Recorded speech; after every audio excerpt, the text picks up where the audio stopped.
Blood News Updates. Mga balita ngayon, kooperasyon ng US Pacific at Philippine Air Force pinalalakas pa. Regional Chief ng Land Registry Authority inaambusya sa Zamboanga City. Deadliest plane crash mula noong 2001, 67 patay sa mid-air collision sa US. Ako po si Cesar Soriano para ihatid ang nangungunang mga balita sa buong kapuluan ngayon.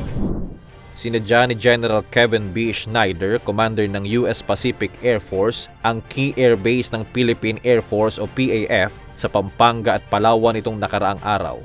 Ang mga pagbisitang ito kabilang ang Basa Air Base sa Pampanga at Antonio Bautista Air Base sa Palawan ay naglalayong palakasin ang kooperasyon sa humanitarian assistance at disaster relief operations, kakayahan sa depensa at itaguyod ang seguridad sa rehiyon. Samantala, binuksan ng PAF ang US PACAF, ang bagong fuel storage facility sa Brigadier General Benito N. Uben Air Base sa Lapu-Lapu City, Cebu, na nagkakahalaga ng $2.7 million at pinondohan ng gobyerno ng US sa ilalim ng Enhanced Defense Cooperation Agreement o EDCA.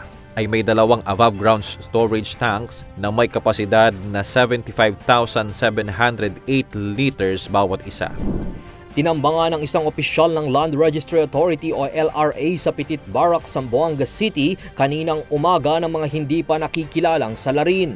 Kinilala ang biktima na si Attorney J.V. Baginda na tumatayong Regional Chief 9 ng LRA. Binaril ito ng dalawang lalaking sakay ng motorsiklo habang papasok sa kanilang opisina. Mabilis na tumakas naman ang mga sospek matapos ang pamamaril. Agad namang isinugod sa ospital si Baginda ngunit hindi pa tiyak ang kanyang kondisyon. Patuloy na iniimbestigahan ng pulisya ang insidente at sinusuri ang mga CCTV footage at nananawagan sa publiko na magbigay ng impormasyon upang matukoy ang mga salarin at motibo ng krimen.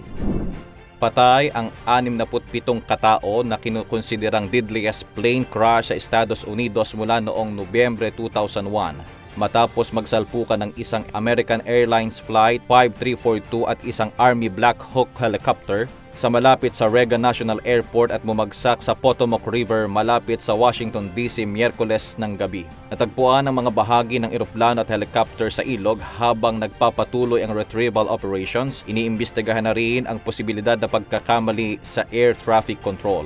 Samantala, nagsama-sama ang mga kaanak ng mga biktima sa isang prayer vigil na ginanap sa St. John's Church malapit sa lugar ng aksidente. Dala ang mga kandila at larawan ng kanilang mga mahal sa buhay, nag-alay sila ng panalangin at hiniling ang hustisya sa trahedya. Ako po si Cesar Soriano, kasama nyo sa bawat pagputo ng balita.